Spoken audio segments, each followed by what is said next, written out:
All right, welcome to day one vlog, maybe story time, maybe I don't know. Yeah, welcome. Day started with 12 a.m. work, and there was this show going on that was really interesting. It looked really old, but I did not recognize it. Then it was time to head to school. I woke up late. I woke up like at 10. Class was at 11, so made it to class a little late, but I was glad I was able to get dropped off right by the building, so it didn't take that long for me to get to the class and to walk all the way inside the buildings to find it because the school is so big and the classrooms can be a little bit confusing. But yeah, my class is on the ninth floor, and there's a beautiful view of the ocean with part of the campus. I'm not sure what school this is. I think it's six, but not sure. And they were giving out free drinks for people that downloaded an app for delivery, food delivery, and yeah, that was really yummy. Then I was taking my time, and I had just finished my first morning class, my 11 a.m. class, and I was prepping. I was writing down all the assignments that were due. I was putting in my calendar the readings that I had to do, and I noticed that had helped me last quarter especially with this history major change. I did that last quarter, and it helped me find just have it all in my agenda and make sure I know what um books or chapters I had to read, especially with one class that had multiple books to read. I was able to know what book I had to pull out and read. Um yeah, it was just really easy. So this is what I'm doing. I'm making sure that I'm writing down all the assignments and all of the readings. And there were a lot of readings and assignments due for this class, so this took me quite a while. I think it took me almost an hour, maybe 35 minutes, maybe not an hour. So yeah, it took me about 35 minutes to do all of this, um and since I was doing it not in a private room, it was just kind of like an open area.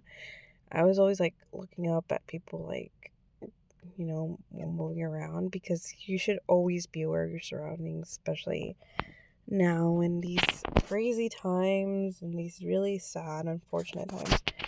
Um, and also there was a scare last year where they had everyone in lockdown.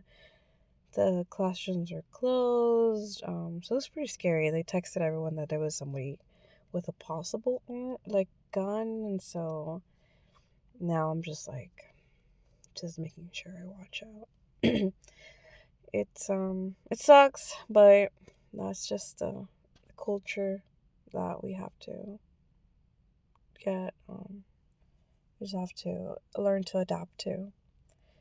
But yes, there was a lot of assignments. The good thing is that it was pretty organized. So sometimes the teachers have assignments are due, the list of assignments due are in a different place. And this professor had the schedule, the reading assignments, plus the due dates for discussion posts, essays due, all in one part of the syllabus. So it was pretty easy, but it just took a long time, which is why you need to make time to do these things. I suggest you do them as soon as your class is over. So as soon as your class is over, and if you don't have another class afterwards, just sit down and do this. Especially in universities, there's a lot of space to sit and write, which I appreciate. I appreciate this spot that is, it's covered. I don't have to worry about rain or the sun. The AC was going, so it was pretty chilly, and it was,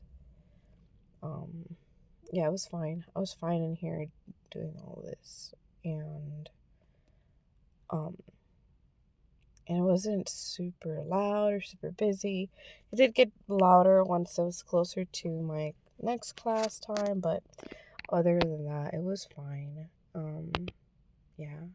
I I guess I also didn't really mind since I wasn't really like reading super important things that were very like that I had to focus, so that was fine. And yeah, so yeah, just looking through my agenda and making sure I write everything down. Yeah, it was really exciting. Really exciting to go back to school, back for my summer break. I was afraid that my break was going to be too short. I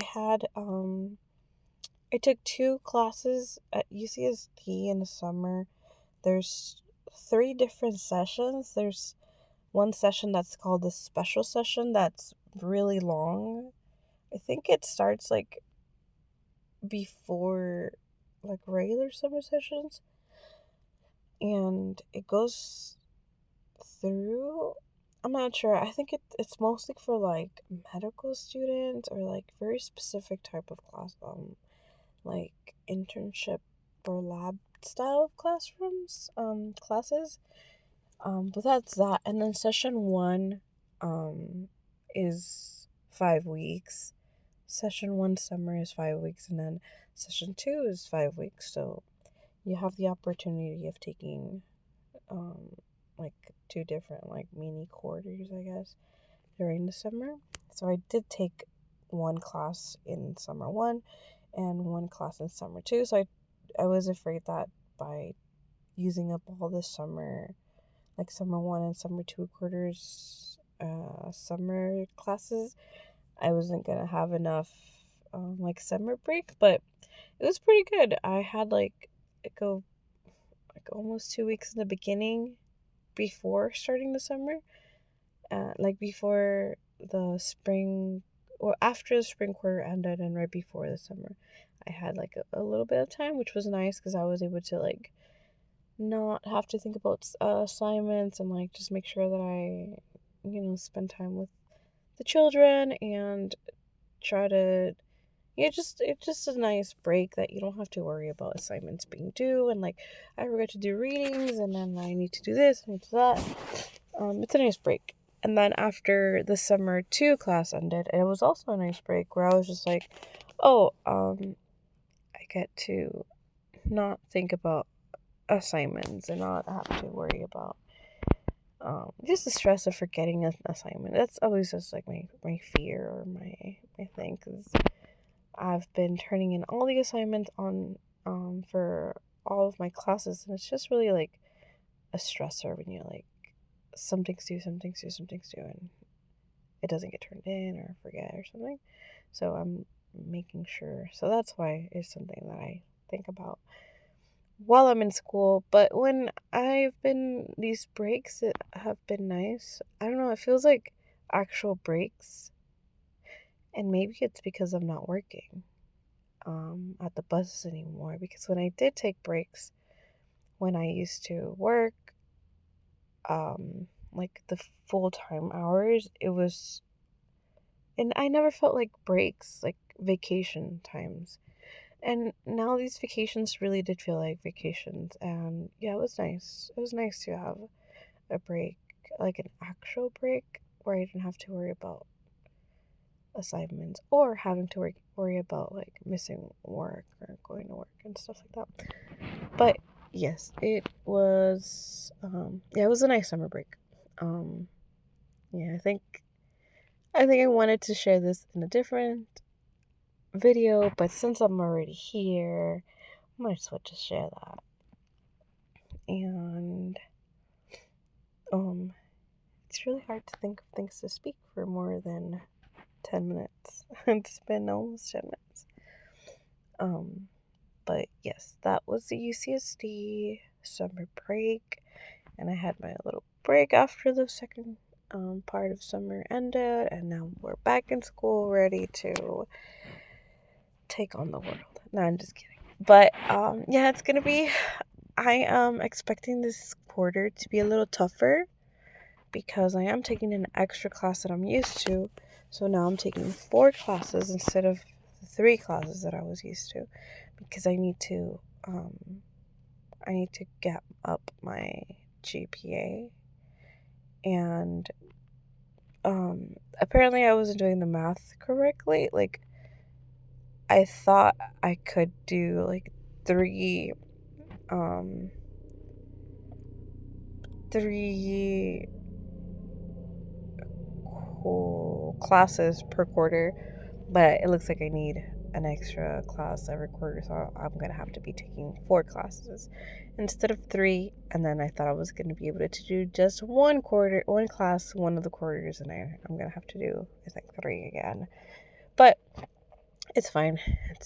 I'm almost finished, and it's very interesting to feel so close to the finish line and just like be amazed with all the work that I've done and all this education that I've been getting, meeting all these people. Like, I have taken classes for the past like 11 years, because I started when my baby was a baby, and she's 11 now. So it's very interesting seeing all of these group of people and professors, like hearing professors speak, learning about what they like. It's just really amazing. Like, it's such a wonderful opportunity that I have had, that I've had the privilege to have, because not everyone can just be like, oh yeah, I'm able to go to school and work and have children and stuff. But yeah, it's really nice. It's I love it. I really like interacting with people. I like talking to people. I love working with people. And all sorts of different ages, and it's really fun. Like, especially when I was doing my child development courses, there was people of all ages. There was like straight out of high school all the way up to like grandmothers, and it's really interesting to meet like all of these different people and talking about like, oh, I really wanted to go back to school, or I have to come back to school, and also the stories of the professors. One of the professors yesterday, she shared how she got into her history profession, and she basically was very, very close to um my story, and it just, her sharing that she was going through like academic disqualification, or going to go through, and decided to change her intended major to history. It was like, whoa, that was basically me too. And so I was able to feel comfortable sharing my experience, and I don't know, it's very interesting, because if it were, I don't know, like, I shared my experience with the class, and I was able to do it without feeling like ashamed or embarrassed, just because the professor went through it. Because I don't know, I guess maybe that's something I might need to work on. But yeah, if it was any other professor, or professor that didn't share that kind of pathway, I probably would not have shared, and would probably have been too embarrassed to even talk about my struggles with school, and why the reason is that I am a history major. Um, it it's not I don't know. I feel like there's still there's huge stigma around like professions, especially it is, because she did say that she speaks to parents of like incoming freshmen, and the parents are fearful of their students going into a history major, and they're worried that there's not going to be jobs for them, or that they're not going to be successful in life, which is pretty sad because it's something that we've been kind of used to hearing, of how if you're not in a STEM study, you're not going to be okay. You're going to struggle, and you're probably just going to be a teacher of that thing that you went for. Which is really sad to hear because it just sounds like um they don't have, what is it called? Like, they don't believe in their children, and that sucks because I understand being afraid for your child's well-being and for their life, but for someone to be like, oh, my son or daughter is gonna struggle in life if they don't go into a certain, it kind of like makes me feel like maybe you didn't give them the right tools growing up, like dealing with failure, or dealing with changes, or being flexible in life, or dealing with mistakes, or dealing with accidents. Like, I feel like maybe that's an issue because I don't know. I think about my children and I feel like even my little one, he's 3, and I'm like, I feel like they're gonna be fine. They're like,